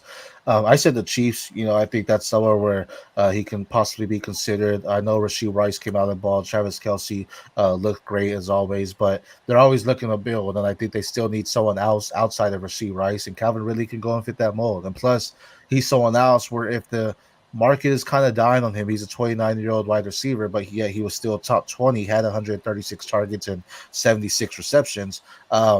A team like Kansas City can just utilize that, and he's going to be a target monster. But then he's also going to be someone that can allow Rasheed Rice to get more open and just benefit off that. So that's a sleeper pick for me. I don't necessarily know if the Kansas City, I haven't heard anything like that they are, and I don't know if they're necessarily testing to go after a free agent wide receiver. But if they could get him on the low, why not? Because I don't think he's going to go out there and get a max contract. I mean, he could, but I think he's someone where because of his age and because he had 2 seasons off, he might have to get like a league minimum or, you know, just a 1-year deal, kind of prove it that you're still here with us. Next one, Gabe Davis. I feel he's a guy that's, you know, we've seen flashes and stuff. Probably because Josh Allen just knows how to throw the ball like 100 yards, you know, and Gabe Davis is the guy that has the wheels to get 100 yards deep to catch that ball. Spencer, what are your thoughts on Gabriel Davis? Gabe Davis. So I've been seeing rumors about him to the Giants from a lot of the Giants beat, and I don't like it. I think Gabe Davis is the ultimate definition of just another guy. He's got good speed. He gets downfield, but his consistency, he never really got there with Josh Allen. He's always had Diggs next to him to open things up, and he's not consistently open. So I think he goes to the Patriots. I think they overpay for him to try to get a guy for their rookie quarterback, whoever they're bringing in. But I'm not a fan. I would if people get excited about a landing spot for him, I would sell. If people don't get excited about a landing spot, I would sell. I'm just not a fan. That's right. I just want to pull up this comment real quick because I'm pretty sure it came when we were talking about Saquon Barkley, but my man H-Town Ultimate said this when we said him going to Houston. So I think he wants him there too, Saquon Barkley in Houston. But what are your thoughts, JT, on Gabe Davis? I mean, similar. I've always liked him, you know, because he was one of those guys that I had like handpicked in that draft as, he's going to outperform his draft position. So I've liked the guy. Like I think he did outperform that 4th round pick, you know, but yeah, I mean, he's a wide receiver 3 at best on a team. Similar to what Spencer was saying, if there's anybody in your league who gets excited for where he lands, trade him. I like the idea of KC just because I think he's cheaper. And I think KC tends to go get guys like Gabe Davis, like whether it's MVS, these guys that they think it's like, oh, no, he'll be better here because we have Mahomes. And then he ends up being the same guy he was. So that would, like, logically, I could see KC taking that risk. John McLean says Gabe Davis to the Chargers or Bears. That's interesting too. That's something too for Houston. But I think this one's a big one. You know, Gabe Davis to the Chargers or Bears. Quentin Johnson didn't do much, right? And that was supposed to be the second coming. We saw Josh Palmer. The Bears too. I don't know. I guess that makes more of the stretch field option that DJ Moore is not, you know, so that kind of makes sense there to go to the Bears there. I have him currently going to the Titans. I just think you still have Hopkins there, and this is someone that can stretch the field. Part of me is out on Burks. My heart wants to stay in on Treylon Burks, but then my head is saying I just don't know. I don't know if Tennessee is a spot for him. Like maybe he's someone that needs that change of scenery. And so I think they may address the wide receiver because Hopkins looks great, but he's also, you know, aging. And to me, still, I don't see as Treylon Burks as the next wide receiver for the Tennessee Titans. So I think they address it this offseason, whether it be in free agency or getting someone in the draft to compete for that wide receiver 2 role. I think Gabe Davis is just a solid stretch to field guy for them that Hopkins will draw a lot of attention off. And guess what? Gabe Davis has those wheels to be down there. And we know Will Levis has an arm, so maybe he just definitely benefits from there as well. So he's going to be interesting. I actually traded Cortland Sutton and Juwan Johnson for Gabe Davis and a 4th. I don't think that's bad value, you know, getting someone like that there. And a flyer, you know, I want to believe in him, but, you know, time will tell if he actually is a deep threat wide receiver that can get it done. He has weeks where he has 20 plus points, but then he have weeks where he has under 5. So he's a boomer bust definition, but something excited to see where he can go. Another one, another guy that's been some boomer bust is Hollywood Marquise Brown at the Arizona Cardinals. Speculation has it that the Arizona Cardinals are going with Marvin Harrison Jr. I think it's not a lock until the draft, but that's been like the most consistent one where it's like if he's there at 4, they're taking him, Marvin Harrison Jr. So does that mean the Arizona Cardinals take him back? JT, what do you think? I mean, I like the idea of him going back to AZ with Marvin Harrison, just to really give Kyler some actual weapons. I personally, I think, who was it? John mentioned, the Bears with Gabe Davis. I like Hollywood in Chicago, man. I think he fits, the exact opposite. He complements DJ Moore so well. And then again, he's a cheaper option than say like a Calvin Ridley, I think. And it gives him that flexibility at 9, like Spencer was mentioning earlier. I like Hollywood in Chicago there. Spencer, what are your thoughts about Hollywood? So I love Hollywood. Hollywood has been one of my favorite wide receivers since he came in. I think I have the Lions as an option. I think they tried to get that speed threat with Jamison Williams. I think it hasn't quite worked out. I think that's something that they wanted to do, though, get that outside guy outside of Amon-Ra. Hollywood brings that speed. He's a lot more consistent when he's healthy than a guy like Jamison that was. I think it's a good fit, but he could fit just about anywhere. Everywhere needs speed. The only place I don't see him going is Baltimore. I think him and Lamar maybe burn that bridge. But other than that, I could see him just about anywhere. I have him staying in Arizona. I mean, Kyler Murray, played with him in college, and Kyler Murray asked for him to be there. So I don't think he's necessarily be asking for anything crazy. So I think it's just good to have that chemistry there. And Marvin Harrison Jr., they need a true alpha, but I think Hollywood will be very successful as a wide receiver too there. He already has that chemistry with Kyler Murray. He can teach Marvin Harrison a little bit about the pros. Not that his dad didn't do that teaching already, but still teach him like, okay, these are the new ways to move in the pros. It's not with college, right? So that's something very interesting to talk about. This wasn't the next guy here, but man, H-Town Ultimate's coming out. Tyler Boyd, let's talk about him. He is testing the market too. A solid wide receiver 3 in Cincinnati for the past few years. They had Jamar Chase and T. Higgins, and then Tyler Boyd, someone that's always consistent, who I always feel never has the true value in your dynasty leagues. But Spencer, what are your thoughts on Tyler Boyd? Tyler Boyd's great. I have him going to the Panthers. I think they need a good, consistent weapon. He's kind of an upgrade over what they got with Thielen.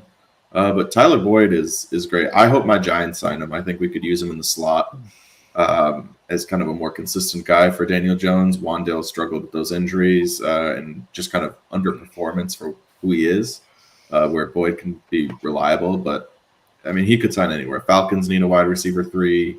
They really need a wide receiver 2.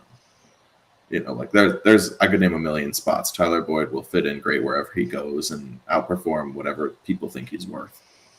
What are your thoughts, JT?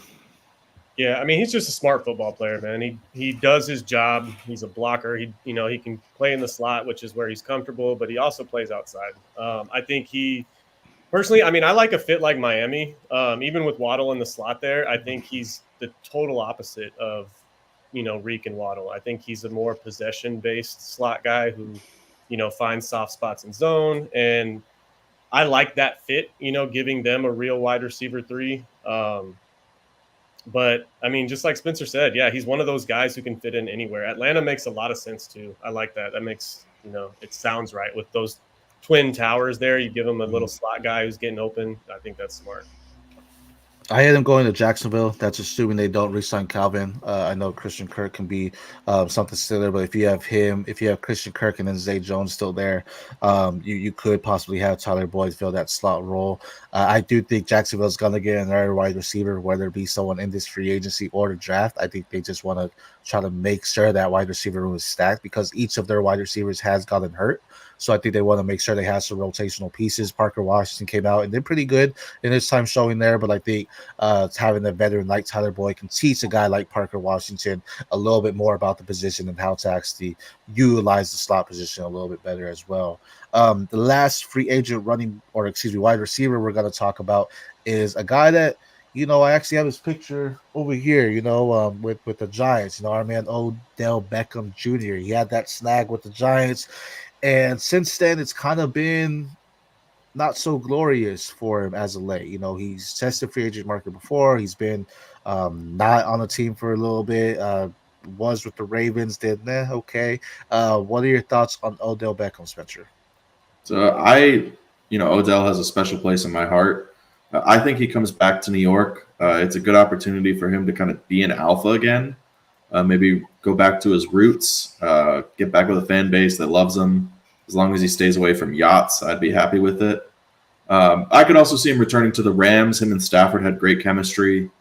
I know they have a full room out there, but do I want him to retire a Giant? I would love for him to retire a Giant. I don't think he burned any bridges. I know he left on a little bit of unfavorable terms, but I don't think it was so bad that the fan base wouldn't love him. We all kind of love Odell. But again, he's a guy, he's going to struggle, I think, to find a job. So they probably just need to get rid of that kicking net that he proposed to, right? They probably just had a bad fallout, and they get rid of that. And he can come back to New York. So, what are your thoughts, JT, on Odell? I think Spencer nailed it on the head. The Giants or the Rams, both, they make the most sense because I think he just looks washed, man. You don't want to be disrespectful. I think he's fantastic. He's one of the most talented guys over the last decade or so. But he's not the same Odell from, 4 or 5 years ago. So Rams or the Giants. I like the Rams idea a lot. That would just be sweet to watch Kupp, Puka, and Odell all out there. That'd be fun. But yeah, one of those two makes the most sense. I haven't gone to the Bengals. I don't think Tyler Boyd's there, and he's not. You're not getting him to be the wide receiver one. Yeah, if he's in New York, he would be because they don't have anyone.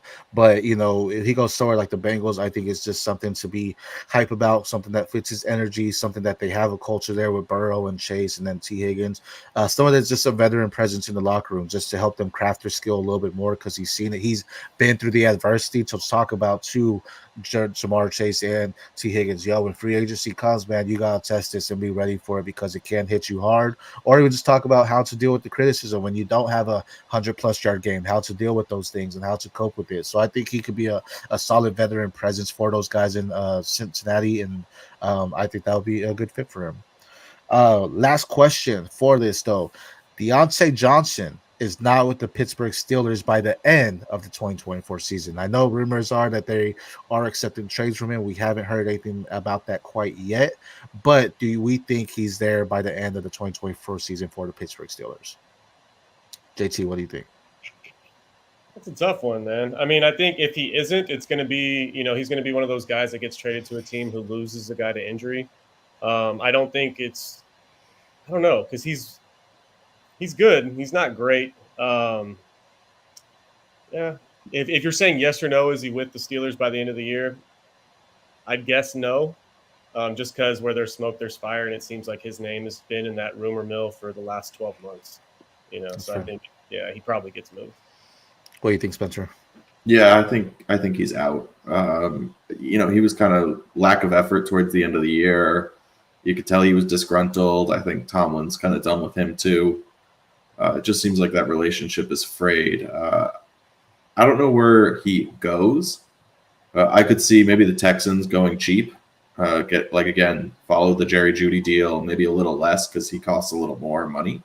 So maybe a 6th round pick from the Texans, go get him in that room. He can play kind of that wide receiver 2, wide receiver 3 role for them, fill it out. But he's not on the Steelers. I don't think that relationship is repairable at this point. I think that's a great fit if he goes to Houston. That's just a solid guy for CJ to have, someone that you can trust, has the hands and the targets there for him. I don't think he's with the Steelers. I said the question was by the end of the season, but I feel they're going to try to trade him. If they don't have him before the draft, we may see him get traded at the draft, just because I think he does have value. I don't think it's a team. They could possibly get a second for him, to be honest. He's still a younger wide receiver, right? He's a 27-year-old wide receiver. So I think you still can have some years of him. a second maybe higher on him, but I think they can go out there and fetch that for a team that's looking for a wide receiver. Or again, I mentioned KC earlier. Watch them just go out there and sneak a guy like a Deontay Johnson because again, his hands are reliable. Is he an elite wide receiver? No, but I would say he's a great wide receiver. You know, he's not necessarily is he not mediocre? He's not elite. He's not good. He's great. So I think that's a good place for him, and I think a veteran team that doesn't necessarily need an alpha, but needs a solid wide receiver 2 or a slot will go after him. H-Town keeping us with some comments here, but do you see Claypool reviving his career anywhere? Man, Claypool was a one and done guy. He was that guy that, you know, had the end zone targets. I just don't. He's not someone to me that pops off as a wide receiver 1 or even a solid 2. So he's in a crowded room, or he was in a crowded room with Miami. I don't know if he's doing much more anything else. What are your thoughts? Does Claypool revive his career anymore? No. I'd love to see him do it. Yeah, I would love it. He's awesome. He's a fun player to watch. But yeah, I don't see it happening. It just seems like he gets in his own way a lot of the time. You know, he steps on his own toes too often. Yeah, there's a lot of traits, but yeah, there's too much going on. And he's too much of a diva for what he is. If you're going to be a diva, you have to at least play okay, and he just hasn't. I think he's going to be most remembered as the guy who set the Bears back an extra year. John McLean comes out with a fire little trade here. Deontay and a 2026 pick for Justin Fields. Yes or no? If you're the Bears GM, do you take that, Spencer? Yes. I don't even care about what pick it is. Yes. For sure. What about you, JT? You take that? Yeah, it's a smart move. I think people have been rumoring that swap with some type of pick package involved, but I think it makes sense for both sides. I would love to see Fields in Pittsburgh too. Nice. Let's move on to some tight ends here. There's a couple tight ends we're gonna talk about before we get into some IDP guys. Noah Fant, just a tight end that had a good season out in Denver, came to Seattle, just didn't do crazy much. Didn't do that top 10 season like he had in Denver there, but still a good tight end. Spencer, what are your thoughts on Noah Fant? So I do like Noah Fant still. I think he's shown that he still has what it takes. Some big plays, some big games here and there. Just wasn't a focal point in Seattle. I know Jonnu just signed with the Dolphins, but I had him predicted to the Dolphins. I could see him going maybe to the Bengals as well. Kind of fit that tight end spot. They tried with a similar guy with Irv Smith, but maybe they pay up a little bit, get Fant to go out there and catch some passes. But I think he's still a weapon, and I think he's developed into a pretty solid all-around player as well. JT, what are your thoughts? Yeah, Fant's one of those guys. So, like, I mean, I'm a big fan too. I could see him as like a late career breakout. Like a lot of tight ends tend to be. A place that I keep circling back to with him is the Chargers. I like Gerald Everett. Don't get me wrong. I like the idea of them having another inline weapon. Whether that be Bowers through the draft. I like the idea of Fant there though. He's 4 or 5 years in the league now, so he's. You don't have to worry about that, adjustment for the tight end. He's already well adjusted to the NFL. That's fair. I haven't gone to KC. I have KC getting someone, on the free agency. But Travis Kelce, he's closer to the end than he is the beginning, obviously, right, because of his age. But this whole Taylor Swift stuff, I mean, it's great. I love it. I love seeing them together. I think it's awesome there. But he hasn't had that relationship, right? And now, we just saw his brother retire, and Shaq came out and said, man, spend the time with your family when you can. And I feel that was a moment that Jason Kelce read it and said, oh, snap, man. NFL is great, but I do want to spend time with my family and see, kids grow up and spend some time with them and stuff. So with that being said, I think Kelce is closer than we realize. He's going to play next year, but they don't have a solid backup to him. I think having a guy like Noah Fant that can learn from arguably the best tight ends to ever play the game in Travis Kelce will benefit, and that's someone that can also grow with Mahomes, who signed a 10-year contract not too long ago, right? So someone that could just be there and rely on him. I think he fits kind of what Andy Reid's looking for as well, and I think that will just be a great fit for him. I don't think he's necessarily going to start, and he can get starting money and start on the team, but I think if he has an opportunity to sign with KC, why wouldn't you take that? They just won a Super Bowl. You're going to be learning from the best ever. It's going to just benefit you all around. So I like him going to Kansas City. Another top 10 guy, or has been in the top 10 before and kind of just hasn't since he did that, is Austin Hooper.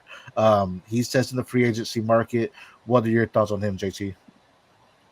I mean, Hooper's another one of those guys like Gabe Davis, where it's like if anybody mentions being excited by a Hooper landing spot, I'm sending him to them. I don't actually have any Hooper shares, and that's intentional. Nothing against him. I just think he's, if he's not a tight end one, I just don't think he has that in him. So I don't know. He's just not of much interest to me. Solid tight end 3 in real life, like for an NFL team, but in fantasy, yeah, I'm good. Spencer, what are your thoughts? Yeah, he's a solid dude. I think he goes back to Cleveland, or maybe Tennessee, like just one of those spots that it's good that he's there. Safety blanket. He's been there before. They know him. He knows the guys. But I don't think he's anything special. I think that was kind of a fluke season where he popped off. So if somebody gets excited, I'm with JT. I'm sending him over. I like that. I'm going to ATL, especially after they shipped Jonnu Smith, just a backup to Kyle Pitts. And now you talk about if Kirk Cousins goes to ATL and then they get someone like Austin Hooper and Kyle Pitts is down, who knows? He could become a top 10 tight end as well. Again, just for that reason of, Kirk Cousins likes to target his tight end. So I've been going there. Am I excited about him? No, not necessarily, but I think he still, can get it done. He's a taller tight end. He knows he has good hands. It's just he doesn't do much after the catch there. So that's where it lacks in the time where he was doing good. It was the quarterback necessarily just targeting him, and they didn't really have any options outside of him. John, agree with some of us here. Bengals, Dolphins, Chargers, or Jets for Noah. All those are great landing spots. Dolphins makes sense. A little crowded there too. I was thinking the Jets when I was looking at our free agents here, but Conklin did really good too. So I don't know if they're necessarily gonna move around from Conklin. I think that's someone that they can bring back just because he knows the system. So that was my only concern with having them go there. Last one, and I know we've kind of touched on him a little bit. Mike Gesicki, another guy that's tested. That's top 10, has been a top 10 tight end in one of his seasons. Where do you think he goes, Spencer? I have him going to the Seahawks, kind of a swap with Fant.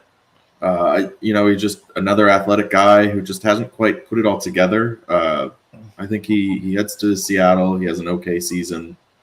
New England was never a very good fit for him. I think he has to sign another 1-year deal, similar to what he did last year, to try to keep it going. But he's kind of an odd duck because he plays tight end, but he's not really a tight end.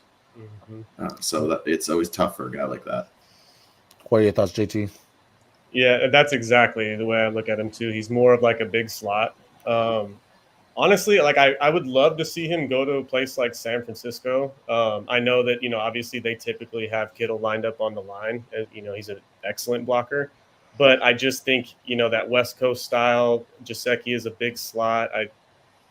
He seems like a great weapon in that type of offense. So I would love to see him there. I haven't gone to the Chargers. I think that's just somewhere. Gerald Everett is probably going to be their guy again. I mean, he's also a free agency, but if they lose someone, I think they're going to address that. I don't think Carbow's necessarily going to draft a rookie tight end to try to help Herbert there. I think he goes and gets the veteran. I like Gesicki, again, a guy that can just be a safety net for your quarterback there. And it was just a very crowded wide receiver room in Miami when he did go there, and then in New England, I mean, that was just – you don't want to be a wide receiver in New England for the past couple of years. So I just think that's something good where he can go in there and kind of revive his whole season, if you will, or his whole career so far.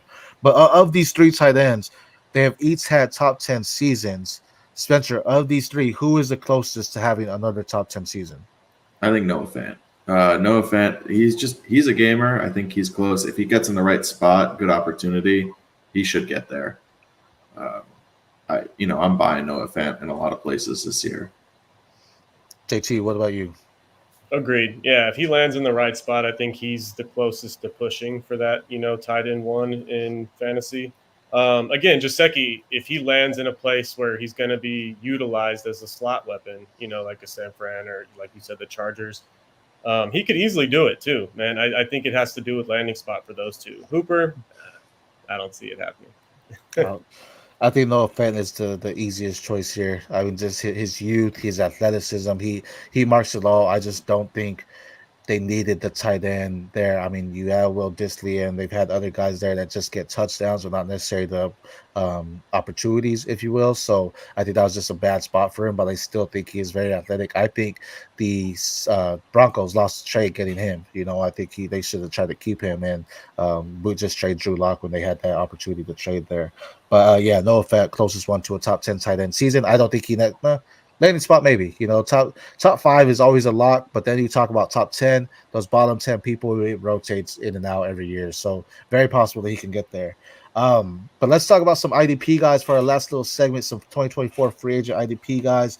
Starting off with Chase Young, you know, signed with the 49ers, had a little run with them, had some disappointment, had some success. JT, what are your thoughts on Chase Young with the free agency? I mean, it seemed like he found his confidence in San Francisco. I would like to see him back there. It just looked like for the first time since he's been in the NFL, he was enjoying playing football, you know, and I think that's important for a guy like him. Mm-hmm. I think they have the right, leadership in place, the coaching staff in place to keep him disciplined and focused. That's where I want to see him end up, is back in San Fran. Spencer? Yeah, I think he was okay in San Fran, but I think his performance dropped down a little bit more than San Fran would like, which is why I think they move on. And I think he ends up, a common thread for me this offseason. I think he ends up in Chicago. Mm-hmm. They were pushing hard to get him at the deadline, and I know they kind of lost out a little bit.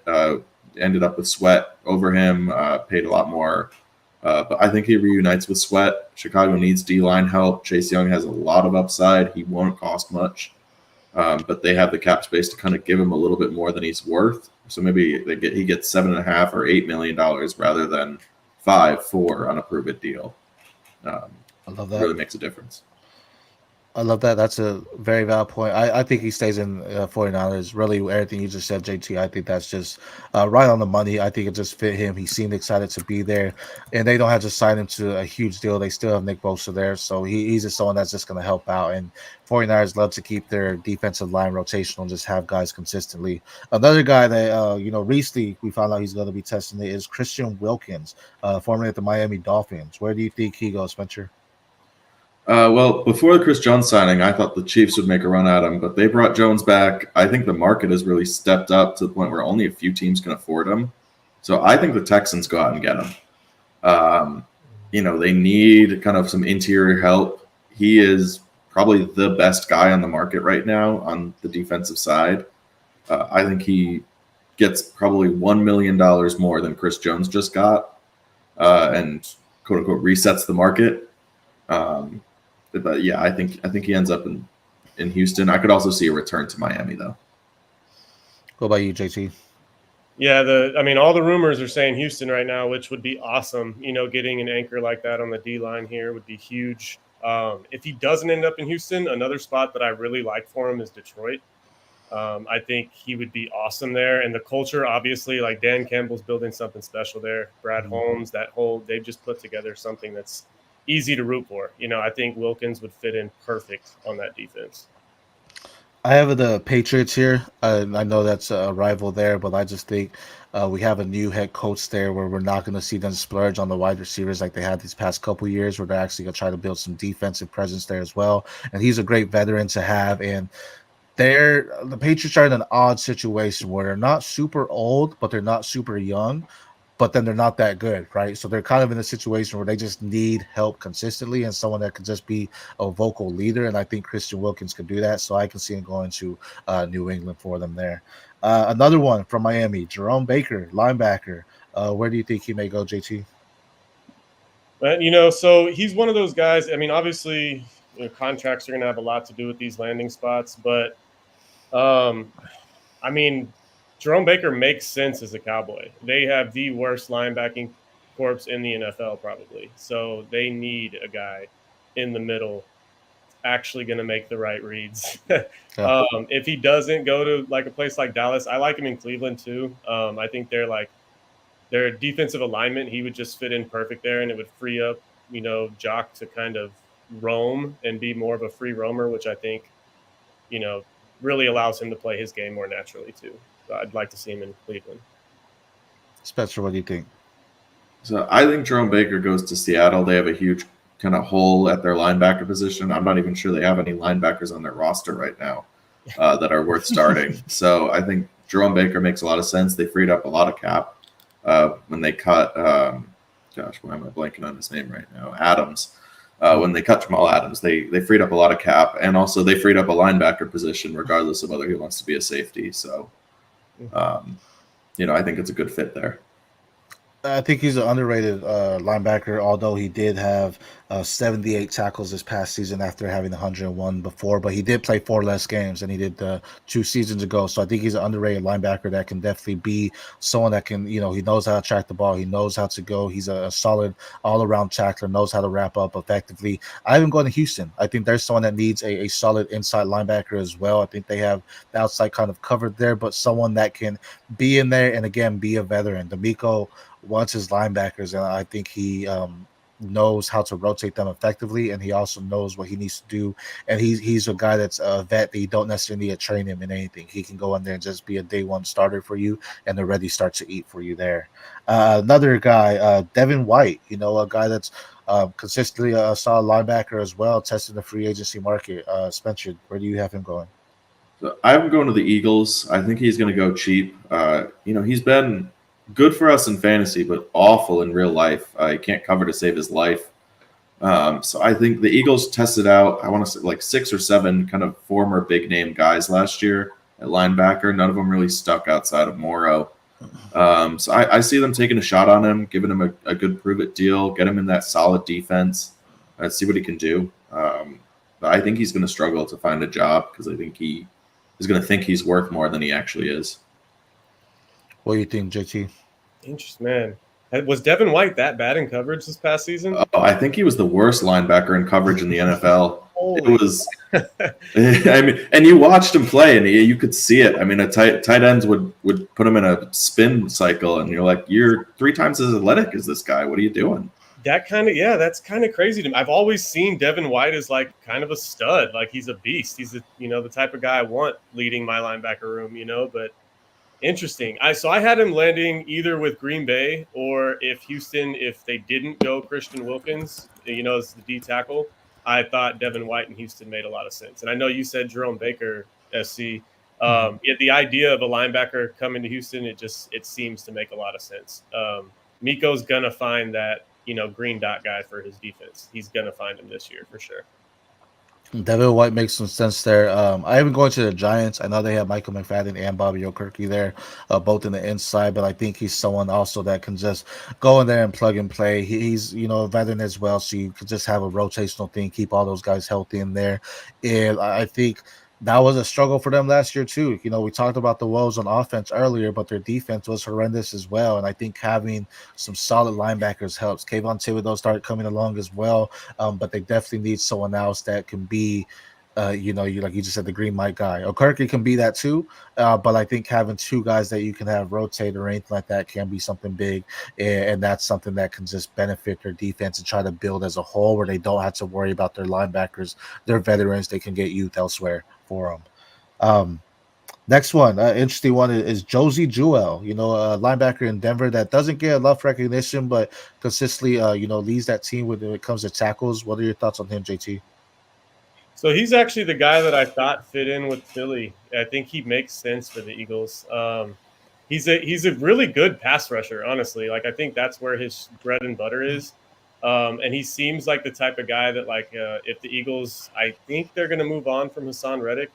And if that ends up being, I feel like Josie Jewell would just slide right into that, role as that outside linebacker edge rusher. What are your thoughts on him, Spencer? I think Denver keeps him around. Denver's going through a lot of changes. I think he's the captain of that defense there. I think they need to keep him. If he doesn't, he's the type of, I think he could fit in anywhere. He's a really underrated, really solid linebacker. As JT said, I could see him on the Eagles. But I think Broncos maybe even overpay a little to keep him around because I think they need it.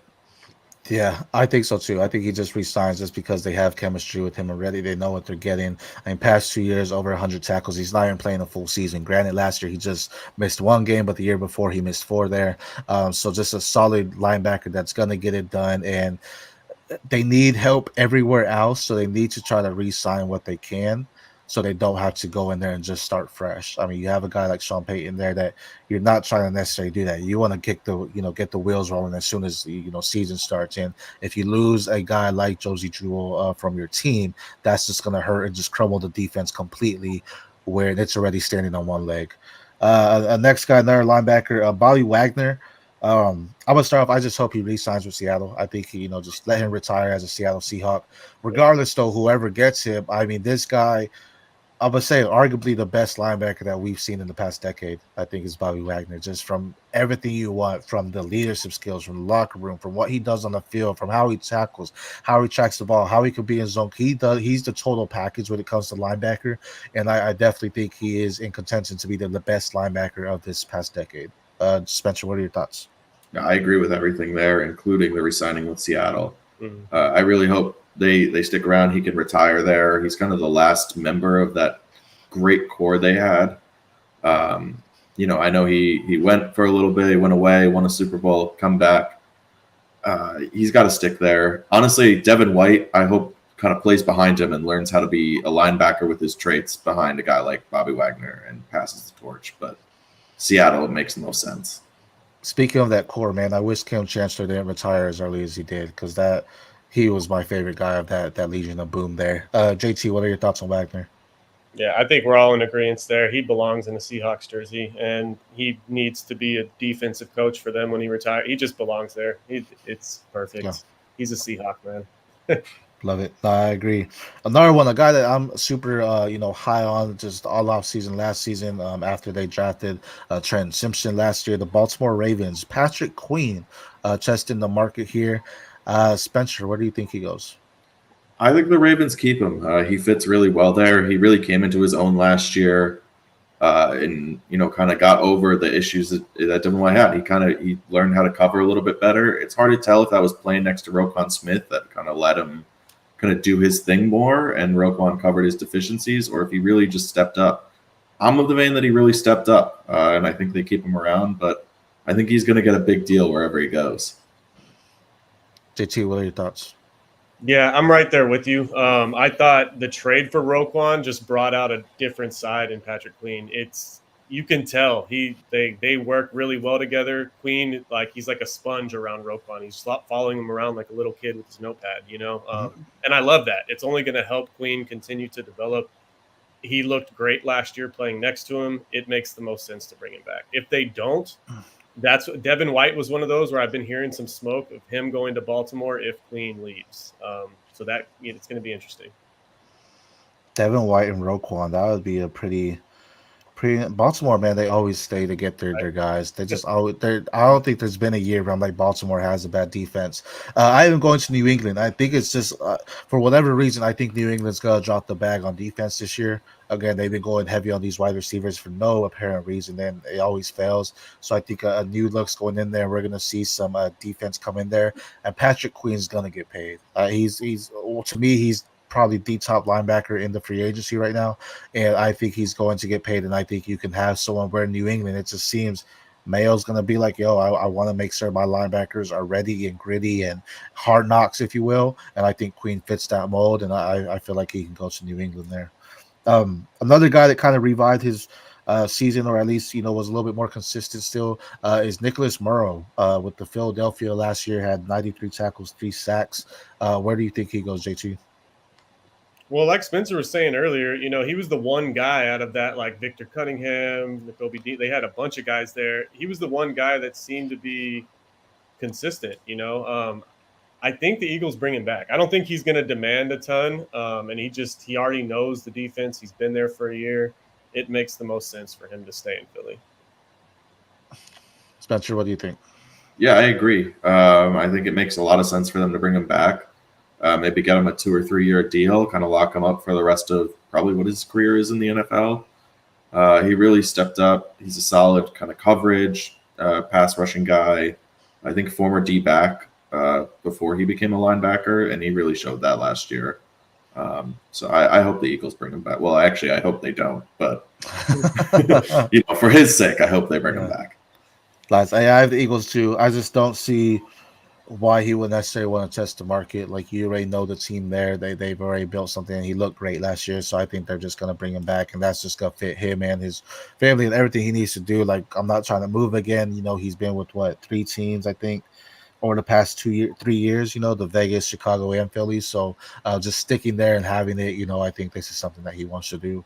Before we head out, let's go into the defensive backs. Buda Baker, arguably one of the best defensive backs in the league, going into that free agency this year. Spencer, where do you think he goes? So I think Buda Baker goes to the Cardinals. I think, Buda is that type of guy, though, where he's a stud. I think they can afford him. Come around, it just makes sense. But he's going to be in demand if he tests the market. So, it'll be interesting to see what he wants to do. I think he gets to decide where he wants to go. JT, what are your thoughts? It's the safeties are tricky this year, man, because there's 5 all-pro safeties that are free agents right now. It doesn't make a lot of sense. Justin Simmons is another one, or it's who's going to be the first one to sign? Because then you'll start to see that domino effect. I think Baker's kind of wanted out of Arizona for a while. I don't want to speak for him, obviously, but it does seem like he's kind of wanted to play on a contender. So I'd like to see him go somewhere. He's one of those, he would look so good in a Colts jersey just because he gives me those Bob Sanders vibes. It'd be awesome to see him there. Very nice. But yeah, the safety market's going to be a fun one. I think you're going to have to see one person sign first, and then you'll start to see those dominoes fall. I think you hit it on the money with the contender. And I think these guys are fringe contenders, if you will, but the Rams, I think that's someone they had a not so good secondary there, and now you pairing with Jordan Fuller in that backfield there. I think that's someone that you can just have a good leadership. They've been searching for that solid leader in the secondary since they lost Ramsey, so I think having him there just brings a nice veteran presence, something that McVay actually wants, I feel like, on that defense, someone that can just hold it down. And you bring someone like Buda, who's a playmaker. He can also return punts if you need him to. So, just someone that you can have all around and just be everywhere on the field all at once. I like him going to the Rams. Another one, former, I think he was the 3rd overall pick when he got drafted, Jeff Okudah. We saw him go to Atlanta after his years in Detroit, but also a free agent. JT, where do you think he goes? So correct me if I'm wrong, but he looked pretty good with Atlanta, didn't he? A lot better than he did with Detroit. Mm-hmm. So I'd like to see him stay there. I think him and AJ Terrell seem to be playing well off of each other. It makes sense for him to stay there, where it seems like he's kind of found his footing in the NFL. If he goes somewhere else, a team like Cleveland makes sense. It seems like they're kind of always aggressive when it comes to shoring up, their corners. And Newsom's a free agent too, isn't he? I believe so. Yeah, so I think they just have, So, Cleveland makes a lot of sense if he doesn't re-sign with Atlanta. What are your thoughts, Spencer? Yeah, I think I hope he stays in Atlanta also, because he did look really good there. But I think a team is going to pay up a little bit more than Atlanta is going to want to. I think the Eagles go out and get him. They've been looking for kind of step-up corners. The Bradbury experiment absolutely fell flat, which I was surprised by. Haven't seen him play a lot. But I think the Eagles are going to really try to shore up their secondary, because that was a problem for them again and again. So hopefully they don't go get McKinney like I've been seeing. But I think, an Okudah makes a lot of sense. I have him staying in the ATL. I think it makes sense for him to get the bag, but at the same time, sometimes I feel some players just stay loyal to a team that gave them the second opportunity. And I think that's a situation for Okudah, because, he did face a lot of adversity, being a top 3 pick and not just showing out in Detroit, whether it be battling through injuries or just not producing as they wanted him to when he was on the field.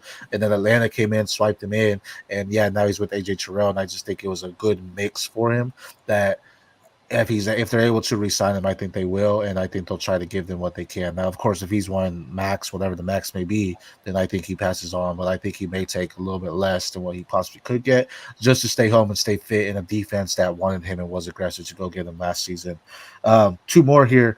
Darnell Savage, testing the market here. I feel he's been an underrated safety, if you will, for the Green Bay Packers, but someone that is also up there in age a little bit, and then can don't really know what he can do. Does he stay with Green Bay or does he go somewhere else? Spencer, what are your thoughts? I think he stays green, but not in Green Bay. I think he goes to the Jets. I think they could use that extra safety help. I think they have something really well built there. So long as Aaron Rodgers can kind of stay on the field, and I think it makes a lot of sense for them. But I could also see him going crosstown. I could see him going to my Giants. I do think McKinney leaves. I think they need a safety when he does. We've been looking for a safety for a few years now. Mm-hmm. So I could see him fit in really well with Dable's scheme and kind of working there. JT, what are your thoughts? I like that Giants landing spot a lot. The safety class is going to be a tough one for me because I think Savage is going to be 5th or 6th on that list. So he's going to have to wait his turn. You're going to see McKinney sign. You're going to see Simmons sign. You're going to see Baker sign first. And depending on where they land, he could end up back in Green Bay on a lower deal than he wanted. I like the Giants. That makes sense because I do think McKinney's leaving. Not, by any reason other than he just, he takes the max and gets paid. Yeah, he had 50 tackles last season, but he also played 10 games. Again, for whatever reason, I don't know, my little voice in my head is telling me New England spends money on defense. I think he goes New England as well. That means they get, if they do what I'm saying, they get Christian Wilkins, Patrick Queen, and Darnell Savage on that defense. I think that's a pretty start for Mayo, and it's like, let's just focus on rebuilding this offense. They already says they want to by trading Mac Jones. Let's focus on the draft and get these young guys for the offense, and let's get some veterans guys to hold down the defense. I think that's a move we see them happening to do, and I think they'll be aggressive in defense in the free agency, so I think Savage can go there. Last guy that we're going to talk about who's kind of been like a one-hit wonder. He had a phenomenal year, first year in Carolina, and then kind of just stepped off. And that's going to be Jeremy Tin. Where do we think he goes, JT? Man, another one, where realistically, I think he ends up back in Carolina on a smaller deal. But he could end up in the division signing with the Falcons on a low deal after, 5 or 6 other safeties signed. He's a tough one because he's more of like a in the box type of safety. He gets beaten coverage often. So he's going to have to find the right scheme. Somebody who's really aggressive and plays like a single high, which that's not a good defense to play anymore in today's NFL, so he's a weird fit. I think Chin, I don't know. I like him back in Carolina probably. Spencer, what are your thoughts? Yeah, I definitely like Chin a lot. That 1 year that he played was his only healthy year in the league so far. So I'm hoping that he kind of finds a spot. I think Cameron Curl moves on, and then I think he moves to the Commanders. They kind of play a 3 safeties a lot and have one guy who consistently is in the box. So Chin in that role, kind of being able to play more of a hybrid linebacker, I think is the best fit for him and kind of gets him reset. Rivera kind of has something, he loves stealing the Carolina players. So, I think Rivera is he gone? He's gone. He's gone. But I think the Commanders keep that mentality. I don't know what it is. Like, there's just something about that screams to me. That's fine.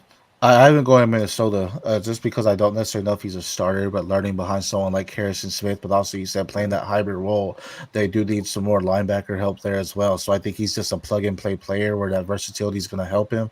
To be honest, that could be what a team's looking for more so, is someone that they can move around, not as a starter, but have as a backup whenever, hey, someone got hurt or we need you in for a couple plays. You can play multiple positions. And I think somewhere in Minnesota can just help that because I feel they didn't really have that much depth whenever their guys got got hurt. And this is someone that you can go in there and have it to say, okay, if Harrison Smith goes down, here you go. Okay, if Ivan Pace goes down, here you go. And Daniel Hunter is also testing that market. So they may need some linebacker help in general or some edge help. He's not necessarily the edge guy you're looking for, but he does have some speed, has battled some injuries the past couple of years, but I think he's someone too that it's going to be interesting to see. He's not going to get a max, but I don't know if he's going to come back to Carolina just because of the downfall. The disrespect he's been getting since he's been there as of late. I just think it's time for him again. Change the scenery, try to redo some things there for you. Just breaking news here because we were talking about it, but Kirk Cousins and Vikings remain in contact, but it looks like he will test free agency. So we'll see what happens with him. But guys, I appreciate you coming on with me today and just talking. Free agency was a great show. We're almost at 2 hours here. Phenomenal time. I always love talking to y'all. You know, like I said, we have that group message going on back and forth. We're working on our 7-round draft. You know, that's going to be something coming. We want to see what the free agent see landmarks gets out before we work on our 7-round mock draft of the NFL. And where we think players landed. We did this last year. We're going to try to make it a yearly thing, you know, just have some fun with it and some thoughts on what we think some of these rookies will go. Before we go, Spencer, anything you want to say to the FF universe or the people of the PPR show? Just keep following these guys. They're going to be pumping out great content. You know, I hope to get back started, but right now, these are the guys you got to look to. They're up and coming. It's going to be a great watch to see them blow up. Appreciate it. JT, I know you're in league of record with me of the BRB. Some of those guys are watching. Do you have anything to say to the BRB or the people of FF Universe or the PPR show? No, man, just grateful to be on here. I appreciate you having me. It's always fun. You know, you guys at FFU are killing it. You know, keep doing what you're doing. You know, y'all are riding a wave, bro. So, you know, keep doing it. I'm excited to watch y'all grow, and just, you know, happy to be a part of it whenever I can.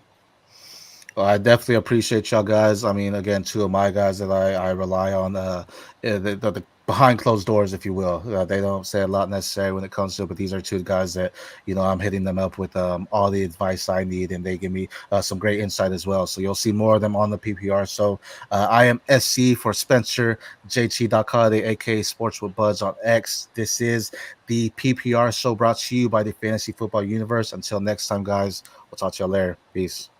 See ya.